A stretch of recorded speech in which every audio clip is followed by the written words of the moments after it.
This is famous Euler equation. The change in pressure plus the change in velocity plus the change in potential air is always constant and equals to what? 0. Integrating, we get Bernoulli equation. It means that whatever the assumption is made by Euler, it is still applicable to Bernoulli also. So what is the integration of this one? Is it dP by rho? Now remember, rho is an incompressible fluid. It is incompressible. Rho is constant value. So we can't integrate. But can we integrate this? So what you get is P by rho. Integral of V dV, V square plus Gz.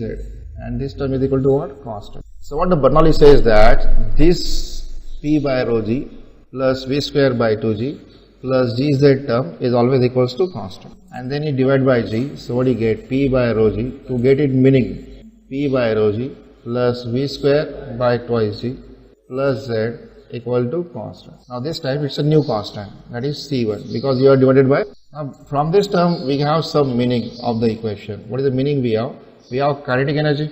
What is kinetic energy? Half mv square. If you divide this by weight, it is called as kinetic energy per unit weight. Weight is defined as mass into G. So are you getting some meaningful term? That is 1 by 2. Is it V square by G? That is why he has done division by G. So is this term is kinetic energy per unit weight.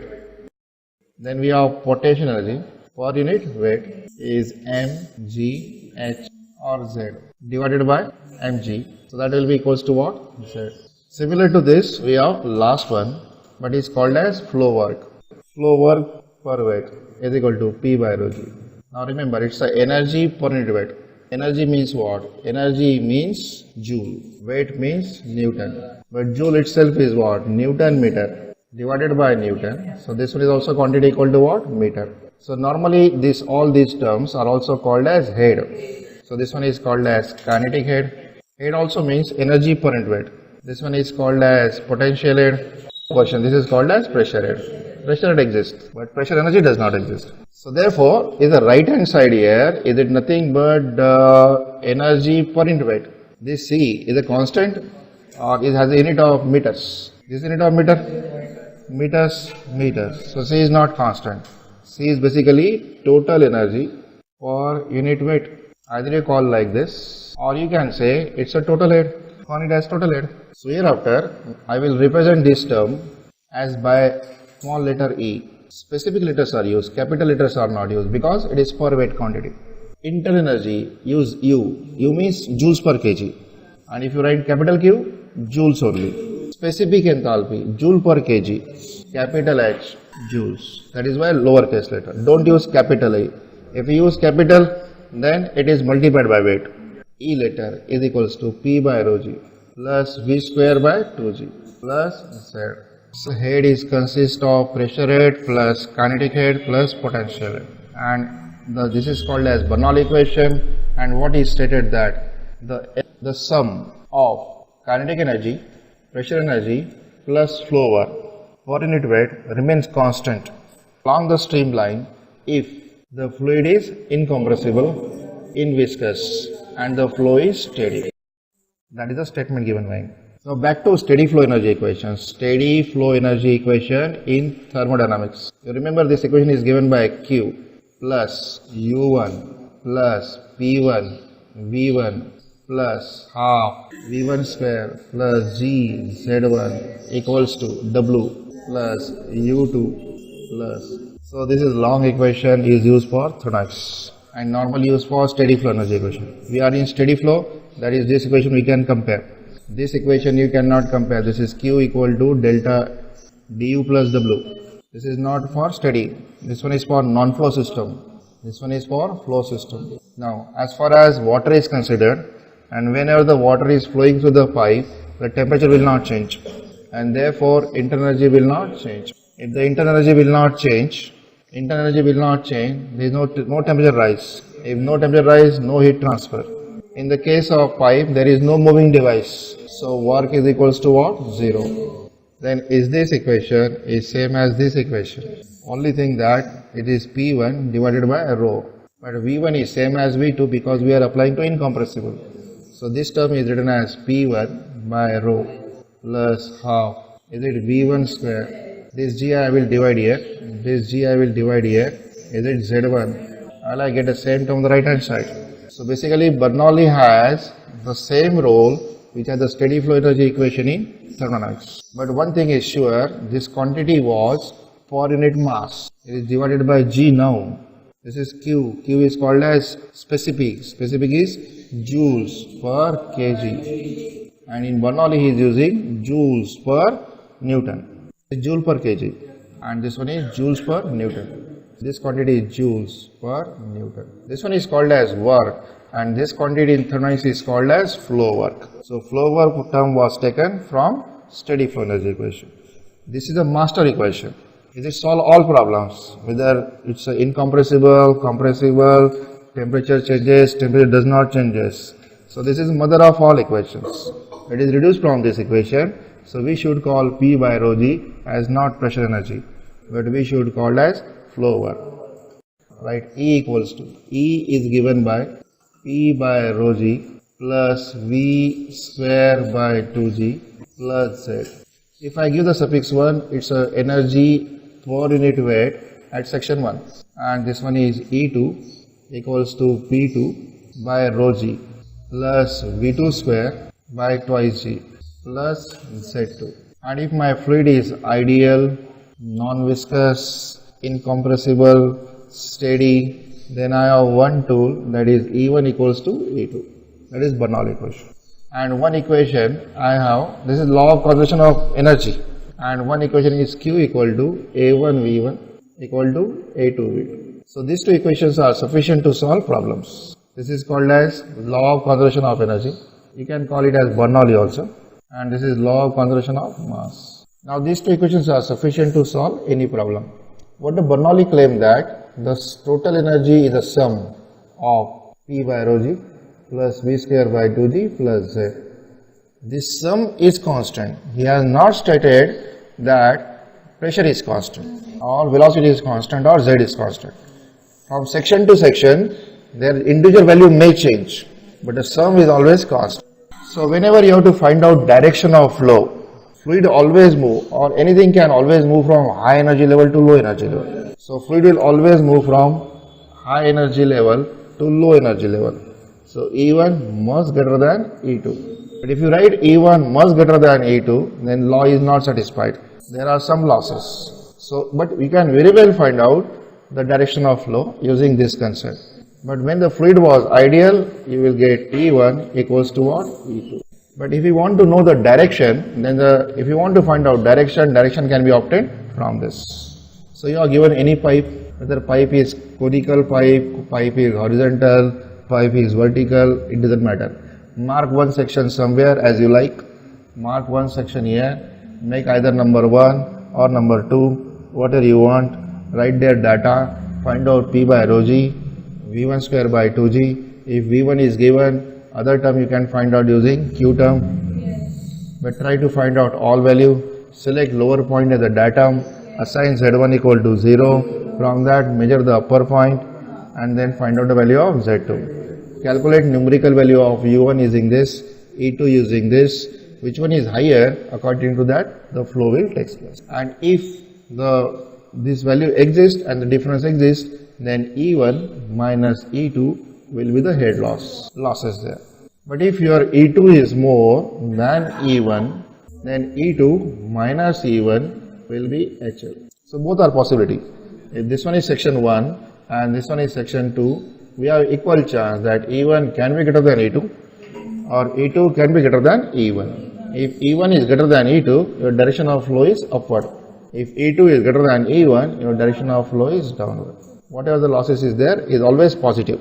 So if you want to show this figure in a block diagram, so you start from this point is the E1 point, then go to this point is E2. System, in, out, losses are always out. If you want to draw this, so you start from E2. E2 is here. You are coming to E1. Losses are always outward. So this one is called as your system. Outside is surrounding. So I am using this way. E1, E2. These are the losses. This one is E2. This one is E1. This one is. So we have a sum here. This one is a sum. Sum means very large water storage device here. We have a device here, pump. The pump will lift the water through this pipe, which is called as suction pipe, and it delivers through this pipe. So this one is called as delivery pipe, and we have a very large tank here. Now this point is open to the atmosphere because there are 6 terms involved here. So you want to make the 6 term to be solved. So in that case, you try to make the point 0 as you can. So for this one, you select your point in such a fashion that if I select point 1 here, it exists a pressure. If I select my pressure point 1 here, my pressure becomes 0, open to atmosphere. And this point, the pressure is also equal to 0. So there is an advantage of defining the point open to atmosphere. भी आप Bernoulli लगाएंगे तो atmospheric पहले देख लेना है, आप कहाँ लगा रहे हैं बर्नौली के लिए मैटर नहीं करता. So for this point is P1 equal to 0. For this point P2 equal to 0. For this point is the lowest point, so we will assign Z1 equal to 0. For this point is above this one, so he will give this height is H1, this height is H2. Whatever the height is there, you have to measure the difference only, and only the vertical difference is measured.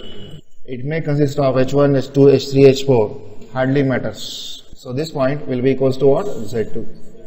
So this may consist of this height H1 and this side is H2, but only vertical height. Secondly, this is a sum. So level of this sum will not fall immediately as you start the pump, almost stationary. This one will equals to what? 0. So this value is also equal to what? 0. Now if I apply this equation, what I am getting? I will start the pump equation like this. First of all, is the pump is driven by external agency. So is it a surrounding to system? Okay, I am drawing this block somewhere here. Try to understand. This is my block. Pump is included in the system as well as 1 pipe and 2 pipe. I am here. Name always start with this point. Is it 1? This one is out. If the pump is in, pump surrounding se power aa rahi hai and losses are always positive. So we are here E1. This one is E2. Losses are, remember H is energy as well as head. Energy as well as head. This one is energy supplied by to the water, supplied by the pump to the water. Working fluid is water, तो water को energy मिल रहा है, and therefore our governing equation is energy in equal to energy out. In, out, out. So I have E1 plus HP equal to E2 plus HL. My E1 is P1 by rho G, V1 square by 2G, Z1, 0, 0, 0. This is E2, P2 0, Z2, V2 0, Z2 exists. So we will call this total height equal to capital H. And right now, let us assume the fluid is ideal. So his HL is 0. So his HP equal to H. And therefore, we can calculate power. Power is given by pressure multiplied by Q. What is pressure? Newton per meter square, meter cube per second, Newton meter per second. So pressure is what actually? Is it pressure is rho multiplied by G multiplied by H multiplied by Q. If you want to write down HL, this is power loss. If you write HP, it is the power supply to pump. If you write HT, this is power of turbine. In general, power equals to rho G H multiplied by Q. So you can very well calculate power of the pump. But it is not necessary that pump is using for this purpose. Pump you can use for other purpose also. Firefighting equipment, we have a sump here, we have a pump here, and we have a nozzle here. Now firefighting means you are interested in velocity. Don't make it 0. So actually we have no change here. Only still equal to 0. You have to raise the height H. But at the same time, do you want the additional extra head in E2? That is V2 square by 2. And my fluid is ideal, so HL is 0. So can we calculate HP now? Pump has to do extra work. Then only this fire extinguisher will work. The same problem I can go this way also. I have one pipe of larger diameter, I have second pipe of smaller diameter, and in between this I have fitted the pump. So this one is pipe 1, this one is pipe 2. I have taken two different pipe. I have Borden gauge here, so it will read P1. I have Borden gauge here, will be read equal to P2. So is the value of P1 is known to us? Yes, we don't have any issue. If the value of P2 is known? Yes, we have know this. Do you know V1? Do you know V2 also? Yes, we don't have issue. We don't have such no problem with P1, P2. But whenever they will make 0, our calculation become fast. But when you are present, my figure will not change. It will remain as it is. Only then that individual terms will change. So can we calculate the power of pump now? This is not changed. Even the first term is not changed. Only their contribution will change. Sometimes all terms will be present. Sometimes few terms are present. Depends what the figure is given to you. We can finish up that. Likewise, the pump. The only difference with the pump and turbine is we have a reservoir. Reservoir is very huge. Penstock. So penstock is large diameter. Then we have a turbine, and from turbine we have a draft tube, and we have a canal here. So this time it is better to select point number 1 here, taking advantage of P10, V10, Z1 रहेगा. P20, V20, Z20. With respect to Z2, it has a height equal to H. So my figure will remain same again. I will draw the same figure.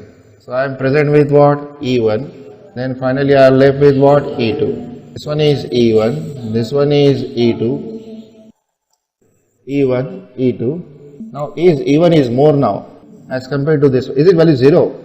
Is it P20, V20, Z20? So all values are 0. E1 is larger. Naturally it has a capacity to 1. So we'll extract the 1. And this value equals to what? HT now. And if the losses are there, losses तो आपको पे करना ही पड़े. तो आपका pump का formula तो आपको क्लियर है, रो जी क्यू एच पी. तो आपका जो भी पंप का एफिशिएंसी रहेगा और आपको बोला कि एक्चुअल पावर निकालो, तो पंप का जो भी पावर होगा उसको आप डिवाइड करना है. डिवाइड करोगे तो ये फ्रैक्शन रहेगा. If you divide this number by fraction, this whole quantity will be more. So in fact the pump will consume more power than what theoretically it required. And if it is a turbine, then the actual power developed by a turbine, then whatever the turbine will develop, you have to multiply by turbine efficiency. Because when it generates, it goes to generator. And when it transfers from this device to this device, whenever the power is transferred, it always go on decreasing. So this has more power here, but when the power is come to the generator, is less power.